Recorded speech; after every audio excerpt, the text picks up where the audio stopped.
Hello, hello, hello! Happy day, world! Welcome to the Porenay in Croatia. Zdravo svima, dobrodošli na moj kanal. Good day, everyone! Magandang araw po sa lahat ug maayong adlaw, Cebu! Happy 2026, beautiful people! Another day, another week, and another year, of course. Have a happy, prosperous 2026. Happy New Year to each and everyone. So here's our video.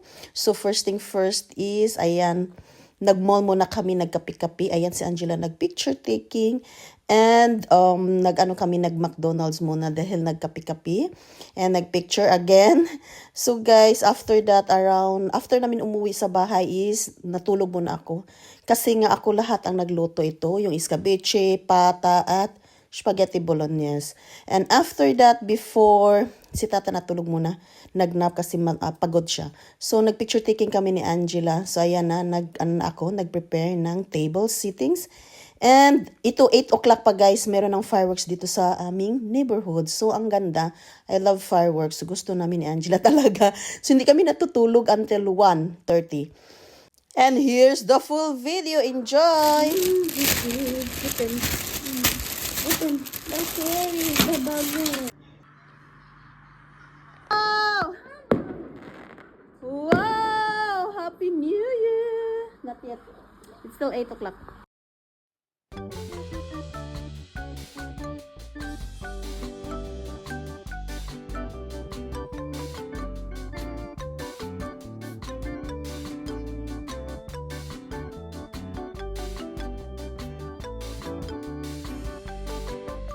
Oh, Happy New Year! Wow! Happy New Year! Here, Nina. There, the town. Hala, kadiha. Yes, hala, look, the bread. I like that. That's on the town. Yeah. Sretna Nova Godina. Ooh. Ooh. Okay. Naughty. Nati. Pula ko tatay, my friend. Hala. Hala, tabang Lord. Maybe it's gonna go inside. Just like that? Yes. I'm afraid. Okay. That you need to put this, I'm afraid. Hala. May kagar. Hoy! Wow! Sretna Nova Godina. Is nice. Nima? Gosh, super.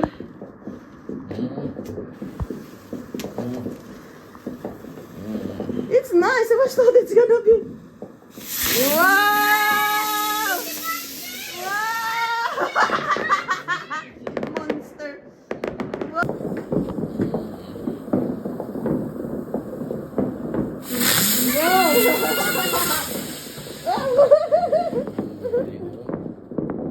Sretna Nova Godina.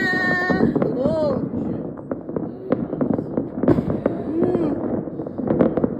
Wow! So, sige palibutan. May mga fireworks.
Grabe! Bilang ka oras. Minuto dahil ano? The town is not yet finished. Happy New Year! Happy 2026! Welcome! Okay.